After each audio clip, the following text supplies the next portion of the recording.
Hello,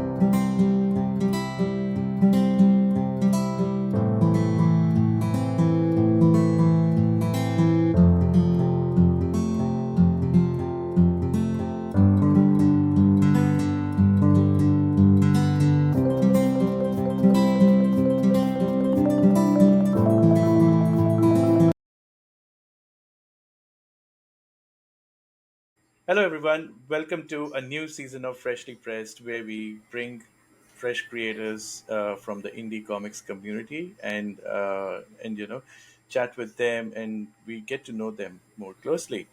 So today we have with us Dan Tappan, the creator of Overpowered. Welcome on the show, Dan. Hello, and thank you.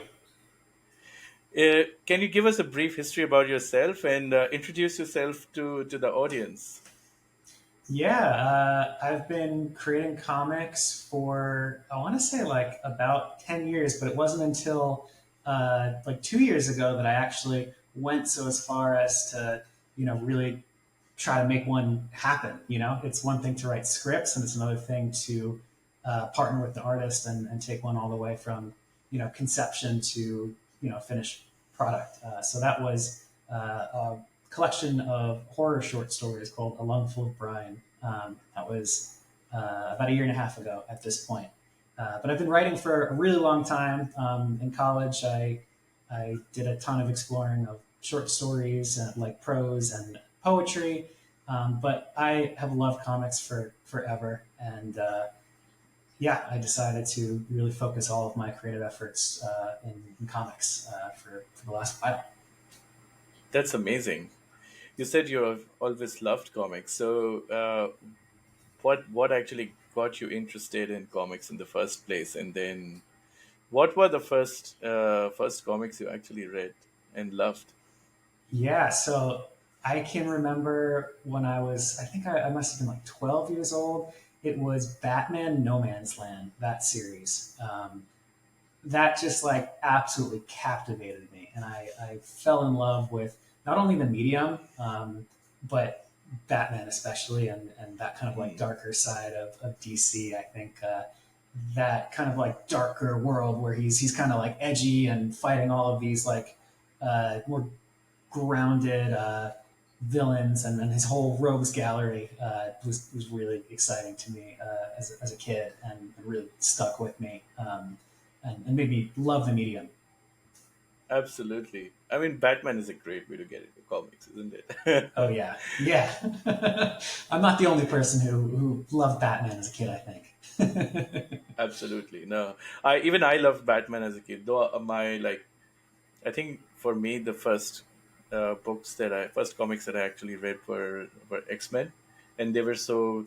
I think even for like I was 7 or 8 at that time, and for me like the sheer color in X Men comics was the one that attracted me in the first place. To be fair, and then like it was so beautiful to look at and also read, and it was so much fun. There's tons of action and all of that in there. And then Batman the animated series came along. Oh yeah, yeah. I was Yeah, so into that as a kid, and even now, and it holds up so well. It's such a beautiful series. exactly. I have been rewatching them on Netflix since they got added, and it's actually really good. Still, uh, and now I think it's very different because now that you've had a history of reading comics for such a long time, you go back and see all these things. I actually was trying to read history behind each episode after I watched them, and in some of them, I think it was one of the episodes where they were trying to make the villain, the one before Red Claw. I don't remember the episode Hmm. exactly, but there was an episode where it was villain of the week, and they had this problem of making that villain really memorable. I think it was the one where there were kids who were trapped underground, and there was this guy who was actually making them steal things from the surface. Do you remember, like the kids in the sewers one? I don't. Was that like the It's the rat guy? The I don't remember that one. I oh, so there was this guy who has a lot of alligators, trained alligators with him. It's a very bizarre setup, and it's a very dark episode for that matter. Like he has kids uh, who basically who like he keeps them subdued, and like he rations food for them, and like he just keeps them under his control. Such a dark episode for being a kid. Like if I would be Yeah. mortified just to watch that. A lot of the territory covered by Batman in that era. I mean, now too, but since then, Yeah, it's just so dark. yeah, And that show in particular had such like a unique identity, that like Art Deco style that I don't think had really been done before, and was so unique yeah. and gorgeous. Exactly. And even the aesthetic, the whole, like you said, Art Deco, and it's also very noir. It has a lot of Hmm. elements from like the 50s. If you see all the cars like on the road and everything, it's very 50s and 60s. The suits and the mob and the mafia and everything. Yeah, It is, yeah, it is very 50s and that kind of aesthetic. So yeah, it's amazing. It's awesome. So what are you reading right now? Apart from this, do you like read a lot of indie comics as such? Apart yeah, very from much so. Um, I just revisited, or I'm in the middle of revisiting Witches right now by Scott Snyder. Oh my, like I'm obsessed with horror comics. So I read a lot of horror. That one is amazing. I think or I know that there's a show coming out soon. I think it's with Amazon Prime. They're making an animated nice, series out of Witches. And I think there's actually kind of a lot of new, really great animated series coming out. But yeah, which is fantastic. I think it's so interesting how different creators can look at the exact same monsters or villains, like these classic movie monsters, like a witch or a werewolf, and then create a world around them that's just so different and so unique to their own vision. I think of like Witches by Scott Snyder, which obviously is it's witches, but it's not like the kind with the big nose and the cauldron and that kind of thing. They're these like more primal, creepy, primitive forms of the woods. And then you think about like Harrow County, right, Cullen Bunn, mm, where the witch is actually like kind of the main character, and she's the protagonist and kind of a good person. And she's navigating her whole world of horror in a very different way. And it's just amazing that those are both based on witches, but it's just totally different interpretations of that same kind of classic villain character. mm, mm. That's really interesting.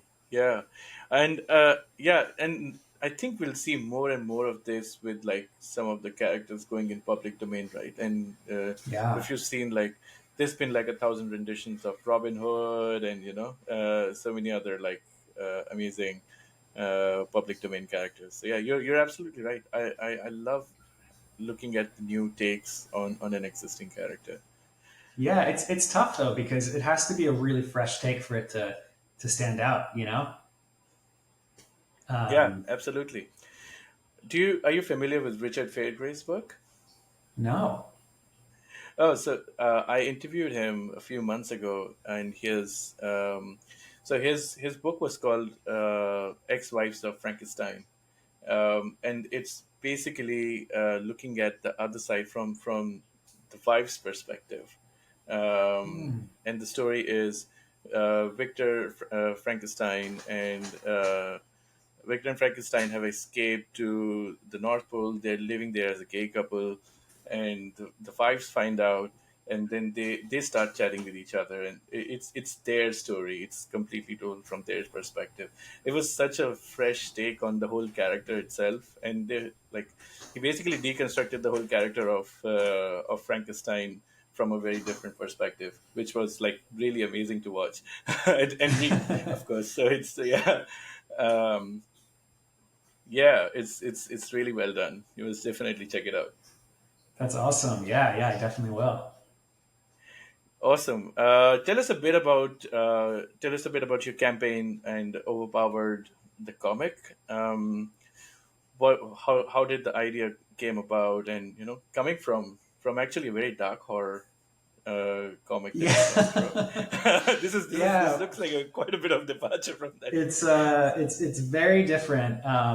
Though funny enough, I co-created Overpowered with Matthias de Vincenzo, who I had worked with in A Lungful of Brine. He drew this really kind of harrowing, dark fable story in that collection about it's called The Man and the Mermaid, and it's about this mermaid that it's kind of like the Giving Tree, who will do anything for love, and she ends up like literally sacrificing herself for her love. And yeah, but I thought that his style was so perfect for this story, which is not dark at all. It's just like silly and fun, and very all ages friendly. But yeah, this story came about because I was thinking how in this day and age, especially, I mean, it's been like this forever, but I feel like it's even more apparent.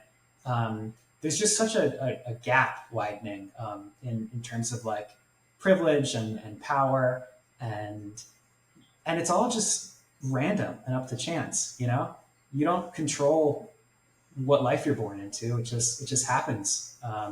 And so I had this idea of examining that kind of randomness and how to deal with the hand that you're dealt um, through the lens of this kind of childlike fantasy. This very familiar imagery that we've seen before a million times with adventurers and dragons. And so here you have May, who's our lead adventurer protagonist, and she is all about physical strength, and she works out and she eats the best nutritious food, and she's always into squatting and doing all sorts of cool workouts.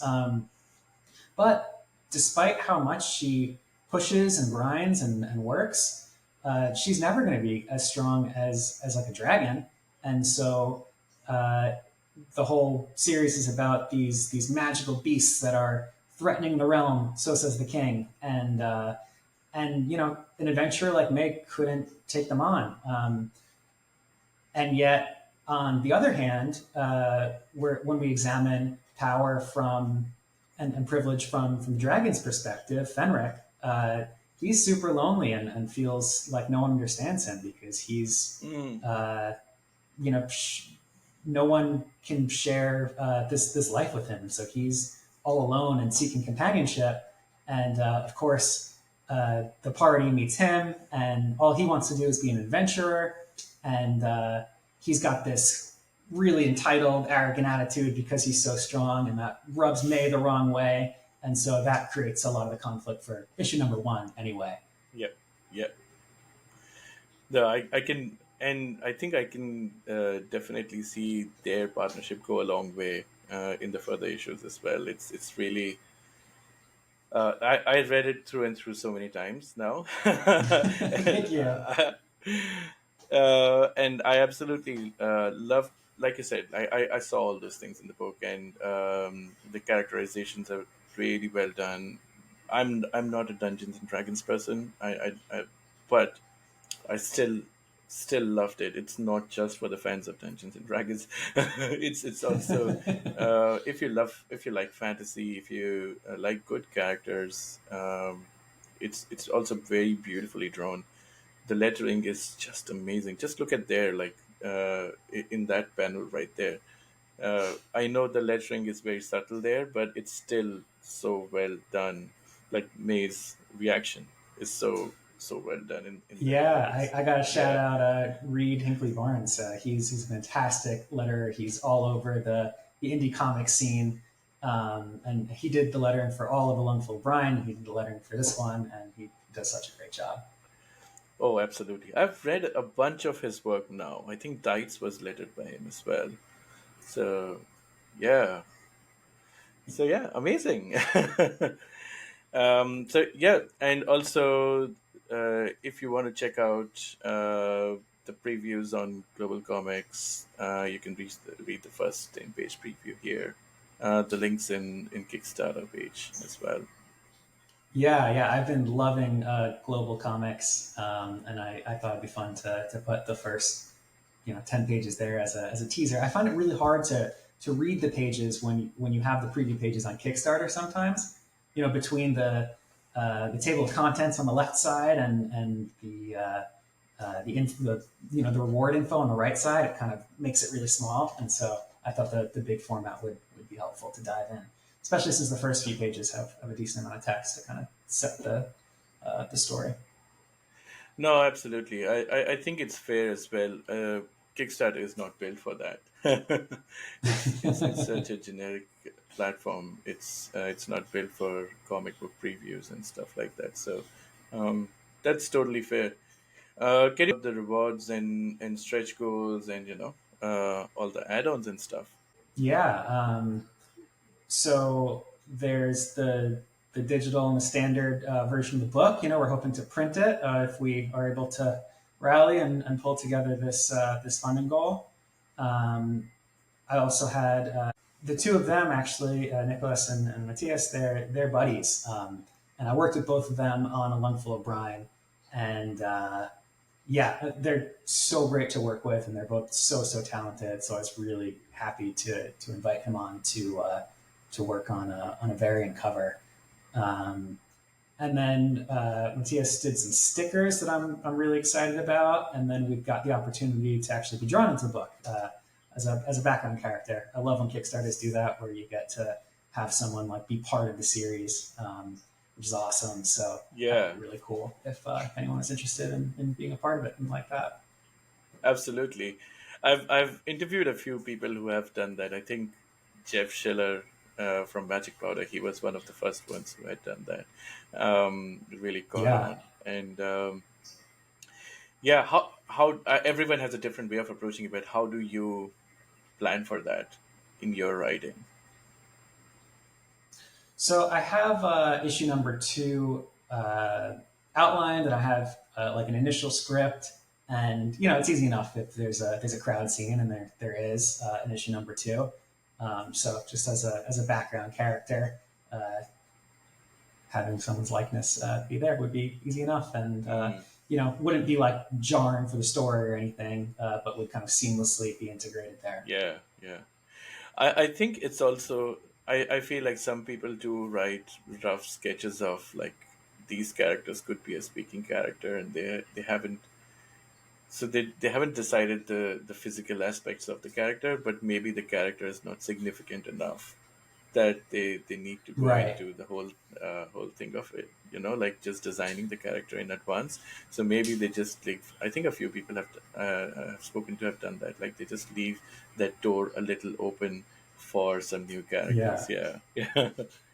You have one line written that like needs to be delivered by some random person in the crowd, Yeah, and that could be you. yeah, You exactly. know, you could shout, "Oh no!"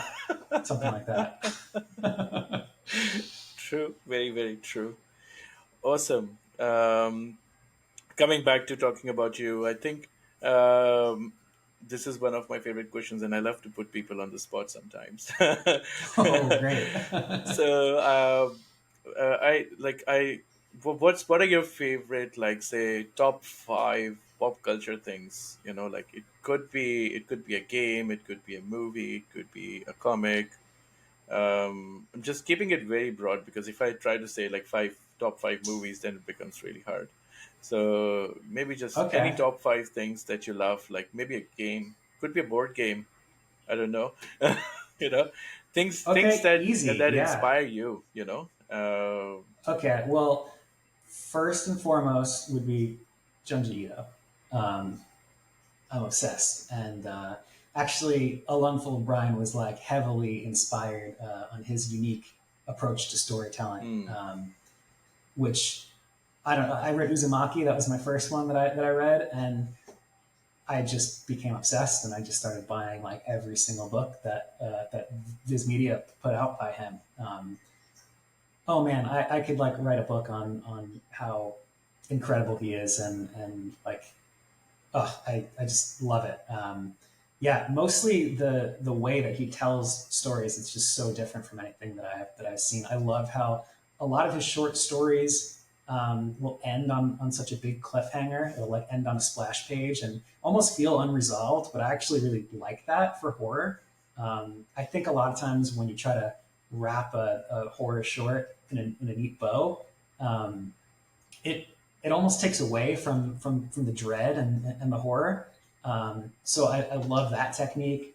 I love how he builds dread through his pages and kind of will use his character expressions like right before a page turn and and spend a lot of time with these reactions to build dread over a couple of panels or Mm. pages. Um, yeah, and the man is just like so prolific. He's got so many short stories and longer stories, but the shorts are my favorite, especially. I just think horror, like in a short form like that, works so well. Um, yeah, because once things get dragged out a little bit too much, I feel like some of the punch can be kind of Yeah, diluted. But yeah, so Junji Ito for sure. Nuzumaki is my absolute favorite. nice. He's my patron saint of horror. I like to think of him as. That is so awesome. That's a good if selection. only if only they could get an anime like perfect. Netflix did one, and Yeah, it's okay. I feel like when his work is colored, I don't love it quite as much. I think it works best in black and white. I know that Toonami, I think, is working on Uzumaki and has been for like 3 or 4 years or something, and that looks really promising just based on the trailer alone. right. Hmm. So I don't I'm not entirely sure about Netflix anime's capability because it's been hit or miss. I think some of the recent ones have been a bit better, but like the earlier ones were really patchy, right?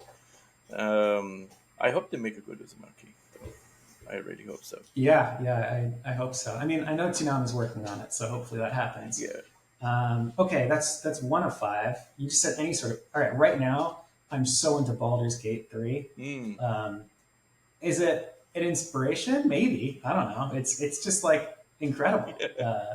I've like beaten the game like a million times, and I have like a bunch of different playthroughs with different friends, and the way that all of those stories are interwoven, like, it's just beautiful. Hmm. And like I can't imagine what the writing looks like behind the scenes in like Word documents or whatever software they're using, because there's just so many different connection points that you have to account for. I think narrative design is something that's like way overlooked as an art form, and something that I'm personally really interested in. Hmm. But yeah, being able to thread all of these different scenes and stories together at that kind of level and deliver such engaging dialogue and characters and stories is just incredible.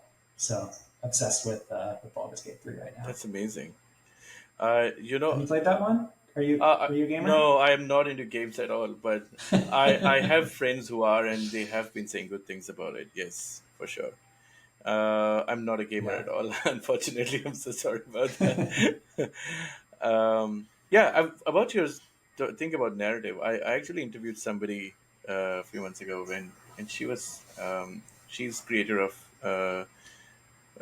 a comic book series, and her whole story writing narrative was based on role playing. So it's actually like a very anti way to, like, it's not the right way to write, but that's how she found the right way to do it, because so what she did was she wrote her, like, she chose a character from the book and she wrote all the dialogues and all the scenes for that character, and then her writing partner, she basically wrote the other character, and then they sat together and make and saw how these two worked together. Those two characters and those scenes, and they stitched the two things together basically to make a whole story, which is very, That's so yeah, cool. it's so fascinating, right? Yeah, Yeah, yeah. I just can't imagine writing like that, yeah, or like even actually writing with a partner. That's amazing yeah. on its own. Personally, I've never done that before, but yeah, to like interweave stories with another writing partner. Wow. Yeah, but they treated the whole thing like a role playing game, basically. So when they did their joint sessions together, they did it like a role playing game, and that's how they actually staged the whole narrative together. Very cool. Yeah, Very cool. yeah, exactly. Cool. What's the third one? All right. Well, we already kind of covered it, but I'm going to go back to Batman because Batman was a huge inspiration. And I would say for me, uh, the biggest inspiration or the biggest impact Batman had on me is not Batman himself, but the Rogues Gallery. Hmm. Uh, I just like love villains. I love the bad guy in like any story. I feel like not that I'm rooting for the bad guy. It's just that like the bad guy makes the story. You Yeah. know, like obviously, you got the Joker, you got Ivy, you've got a million of them.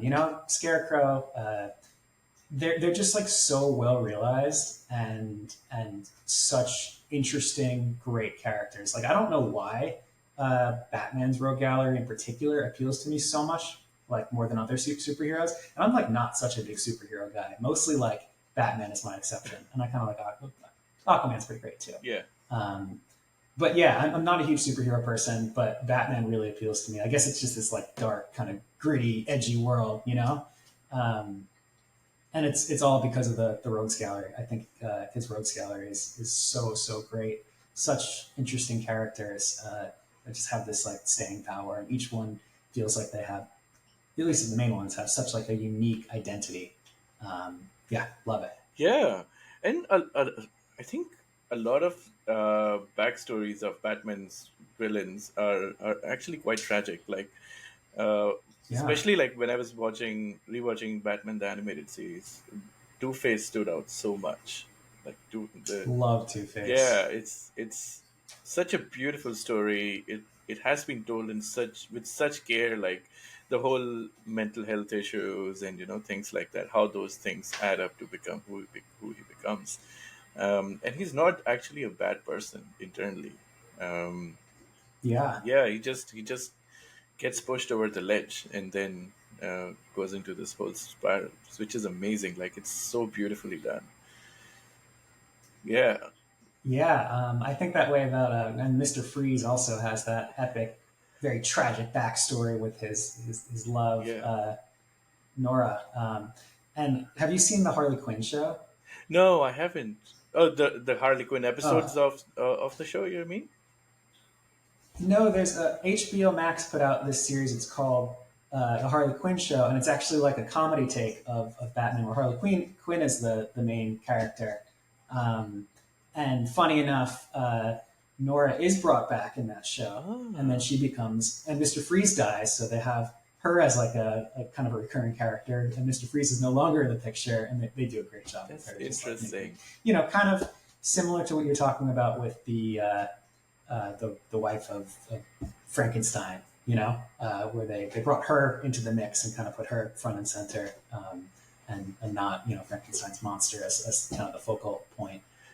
They did that with the Mister Freeze story, which is amazing. That's fantastic. I have to watch the show. Yeah, it's Yeah, been on my list for a while. I know James Gunn did a couple of episodes, and he had also had a cameo in the show as well. I think in one of the seasons. Was it second season? I think. Um, yeah, it seems like a very fun show. Both Ivy and Harley Quinn are actually one of my favorite villains from Batman Strokes Gallery. So yeah, yeah, they're so good, and together they're amazing. yeah, absolutely. There's also, I know my daughter reads these. My elder one, she reads this DC superhero girls, like graphic novels, and they're so beautifully Yeah, done. So the story there is Batgirl and Commissioner Gordon. They move to Metropolis from Gotham, and she's kind of missed. Like she meets Jessica Cruz, who's a Green Lantern, and she meets Karen Beecher, who's Bumblebee, and like all the girls who are superheroes, and then they form a band of they're like the misfits in the school, and they form like a team of sorts of their own. And in that show, in that comic, whatever the timeline they've created, Harley Quinn and Batgirl are the best friends. So they're like their alter egos, like their actual real life ego personalities. Barbara and Harleen are best friends, and they're like mortal enemies as Batgirl and Harley Quinn, which is such a fun dynamic. yeah, that's a good twist. Yeah. So yeah, I absolutely love that take. Like, and it's for a kids show, and for they have an animated series as well for a kids show, and comics. It's such a mature take. It's such a beautifully done thing that you can have. You can agree with your friends on something, then you can, disagree with them on other things. It's such a nuanced take on the whole thing, which is, yeah. Yeah, that's what the whole, like, Batman and all the surrounding characters, like, they are so rich that you can build so many fun stories with them. Yeah, and it's just been done over and over again, and yet they're still finding fresh ways to retell these same with these same characters. Love Absolutely, it. absolutely.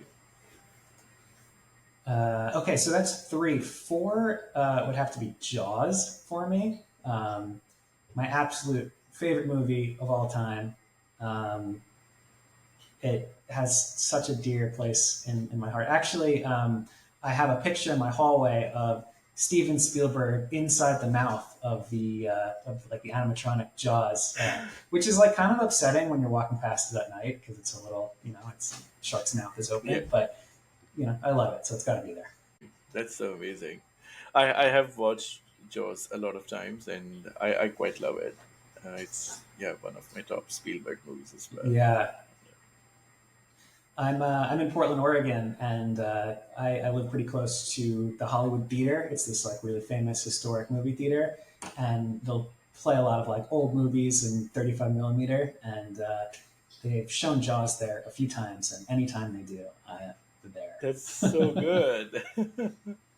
Yeah, yeah, it's amazing.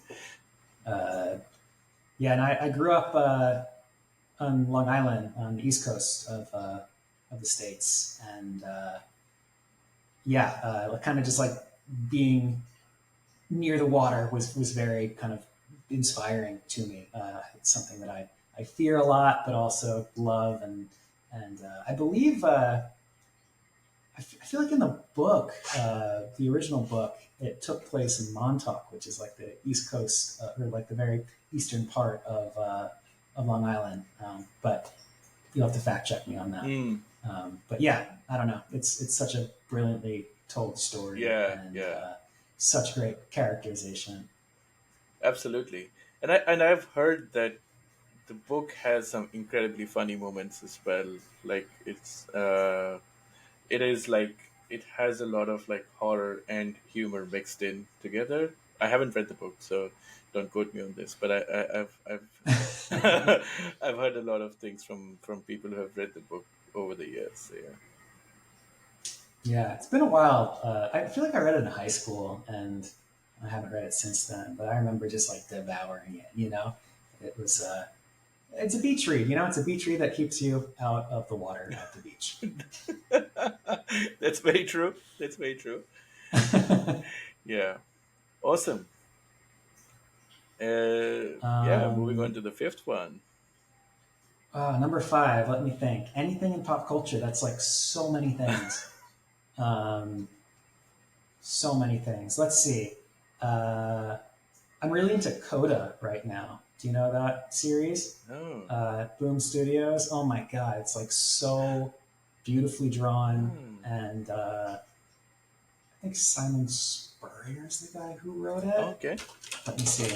Yeah, yeah, yeah. It's this like epic fantasy story with the most beautiful art and colors. Oh my god, the colors are incredible. And it's something that I've been looking really closely at when working on my next story after Overpowered, which is going to be a very different type of fantasy story. It's not going to be an all ages story, but Yeah. the way that story is told is just like absolutely incredible. Hmm. The narration is so well written and engaging, and the main character is really interesting, and yeah, love it. Amazing. I think what the fantasy one that I read more recently and I absolutely loved was Matt Cave's Nottingham, and Oh yeah, talk about we were talking about Robin Hood earlier, and there you go. It's another just kind of like yeah, a new vision for Robin Hood it's just cut through somehow. I mean, not somehow. It's like it's so good. Yeah, yeah, Uh, I remember I bought Volume One because Mad Cave was doing their annual like I don't want to say it's a competition. I don't know. It's like finding new creators. You can enter your script or whatever. And so I wanted to write a Nottingham story because it sounded interesting to me. It's like medieval noir. And so I bought volume one specifically for that so I could have some sort of context for my script. And I ended up just like obsessed. And so I, instantly bought the second one. And now I yeah. can't wait for the third trade to come out. I think it's coming out soon. That's amazing. Yeah, it's funny. I In the last year, I've got David Hazan on the show, and he talked about a bit about Nottingham, and then a couple of other creators who were contributors to that anthology. So yeah, pretty amazing. I think the talent hunt is going on right now as well, the Mad Cave talent hunt. So Oh, yeah, I think they're doing a new anthology series, and they're looking for stories for that as well. I'll have to check that out. Yeah, Very absolutely. cool. Yeah, I love when publishers open the doors like that. It's great. No, no, absolutely. I think them and Scout. I think Scout also looks for a lot of good indie creators as well. But I think Scout does it slightly differently. So contrary to the name, they don't have a scouting competition or something. But they do actively look out for Kickstarters, and they also actively look out for uh, these creators who are new to the industry, who have a fresh take on things. Um, I spoke with the guy from Canada. He wrote a book called Trakovi. I don't know if you know that I've book. heard of that one. Trakovi's Love with No Remorse. That's the book called, and it's published by Scout now. Um, but yeah, he was saying he wrote it independently. He got it self published, and then Scout picked it up. So yeah, Oh, that's awesome. yeah. So many of them are like that now for Scout. Yeah. Hopefully, you'll find a good publishing home for this as well sometime. Maybe. Yeah, yeah. Hopefully, and if not this one, then I guess the next one that I'm really excited to be working on. Yeah, it's just getting colored right now. I've been going through, and even though I'm not a letterer, I find it really useful as I'm rewriting my scripts for like the 1,000th time because you write the script, and then once the artist starts delivering, you kind of adjust your script based on that, and just being able to actually place the text in there, I find really helpful to get a feel for how your captions and your dialogue is going to occupy the space. So I've been working on it. I printed it out, but you can see a little bit right So here. good. I'm really stoked about that. Yeah. So that's Nicolas Nieto, who did the variant cover for Overpowered. Yeah. Yeah, I'm really excited about that one. Going underwater again because I can't resist telling stories in the deep. I think it's just a really fun setting to explore, even though it's a little, I don't know, almost not silly, but like, well, I was watching SpongeBob last night, so it feels silly when it's SpongeBob. Yeah. It doesn't have to be. Yeah. Also, like both SpongeBob and Aquaman, like they are like they have a lot of silliness in them, but they're still. I think what works for SpongeBob is it has so much heart that it's just Yeah, so infinitely watchable. That thing. Uh, Aquaman, on the other hand, is an absolute blast. Like both the comic and I've seen the cartoon over the years as well, and even the movies yeah, actually have turned out pretty well. Like I really like how Jason Momoa does. Like he has a very irreverent take on the character, and uh, yeah, the way his whole attitude and the way his demeanor is really good. Yeah, yeah. And anytime you can see like a big epic fight with like crab people versus like merfolk or whatever it was from the first movie, yeah, yeah, pretty epic stuff. yeah, absolutely. I really loved that James Wan was given like a free reign on that movie, because he, like, the part where they explore all that monsters of the deep, when they, Hmm. that whole, like, that trench where they have those monsters, that whole, like, it gets so creative with the kind of more monsters and horror that's so uniquely James Wan, I think. It was such an absolute fun to watch. I know people have criticisms that it's so long and some of the fight scenes go on forever and things like that. Okay, all that's fine. It's fun. Yeah, Yeah, just a fun time. yeah, exactly. Yeah, I really like some of these horror directors getting more mainstream work, because then they can bring some of the horror elements into it, and that's fun. Yeah, it's a good time for horror in general. I think. Uh, oh my god, so much great stuff coming out of like A24 and all over. You know. Yeah, yeah, absolutely. I think I was I watched this Australian movie from A24 recently. Talk to Me. Have you watched it? Oh, dude, I love that Such one. a Oh good man, movie. Yeah. I haven't had a movie like actually scare me in theaters in like a minute, and that one, I think. I think my partner was away that weekend, like hiking or something, and I had to sleep alone. And I was like, "Oh no, this is a bad time to watch this movie." But Yes, I absolutely. loved it. Yeah, absolutely loved it. And Hereditary, like Hereditary was so scary to me that like when I was in the theater, I had to just like leave for a couple minutes to Oh just like yeah. splash water on my face, come back. Yes. Yes. Hereditary was pretty scary. Even like the earlier works, like The Witch. Yeah, Yeah, The Witch was like so mind-blowingly good, so well done. Um, yeah, some of their work has such rich like texture to it. Like it's not about the budget. It's like it's about the director's vision, right? And everyone has been so like handpicked so carefully. I feel like they've done really well on that yeah. front. Yeah, yeah. No, that's amazing. Yeah, last thing I wanted to ask. Maybe I'm cheating myself here.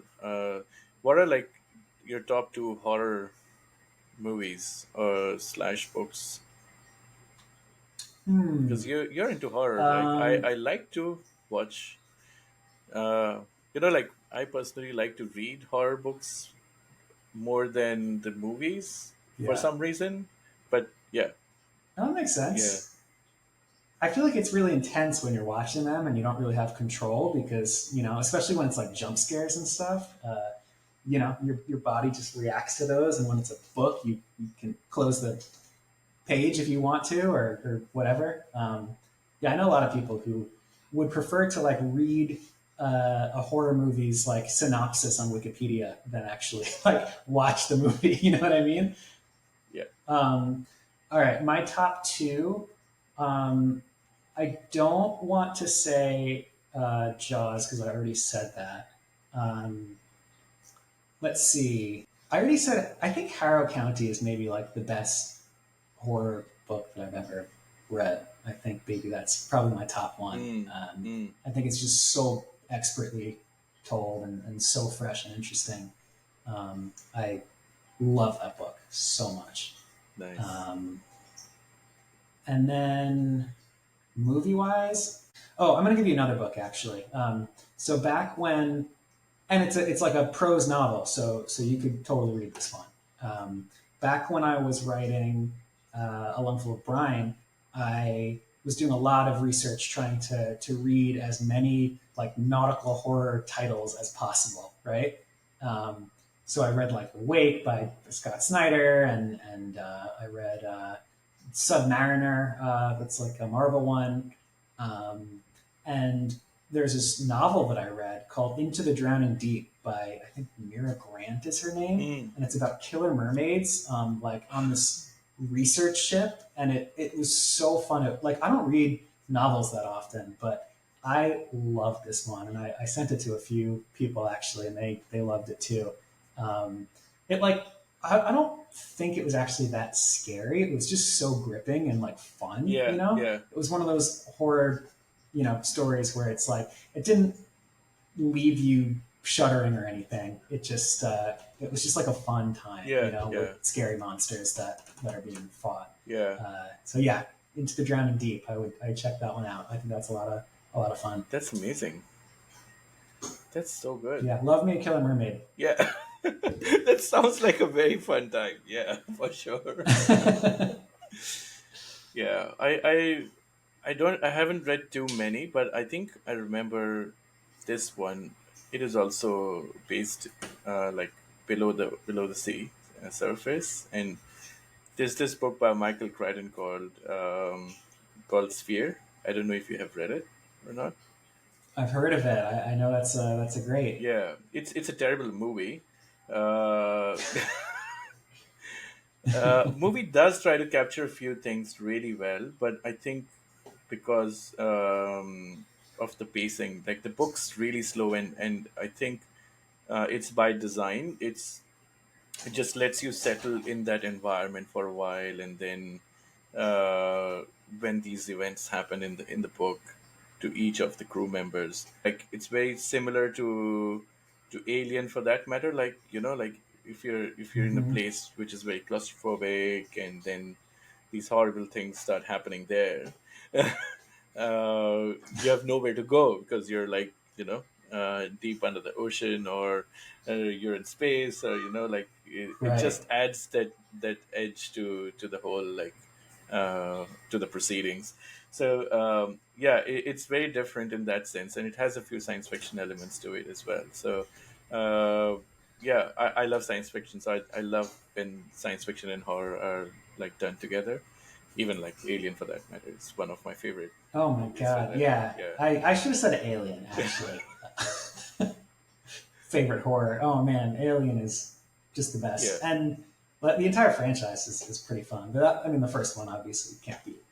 yeah. It can be topped. Even Yeah. Scott can't top it anymore. Yeah.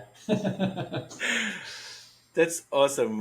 So we're coming close to time, but can you, like, I'll just give you the floor for a few minutes. You can just talk about quickly give a spiel of the book, um, about the campaign, and things like that. So yeah.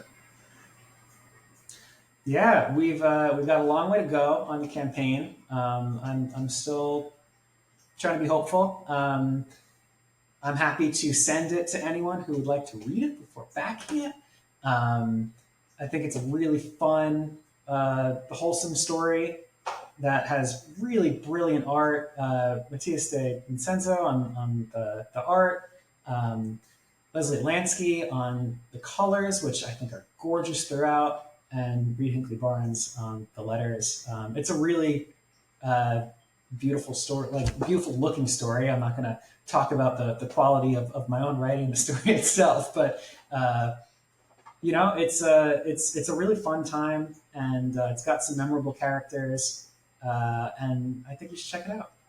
Awesome. I'll add to that. It's beautifully written book, so good work on that.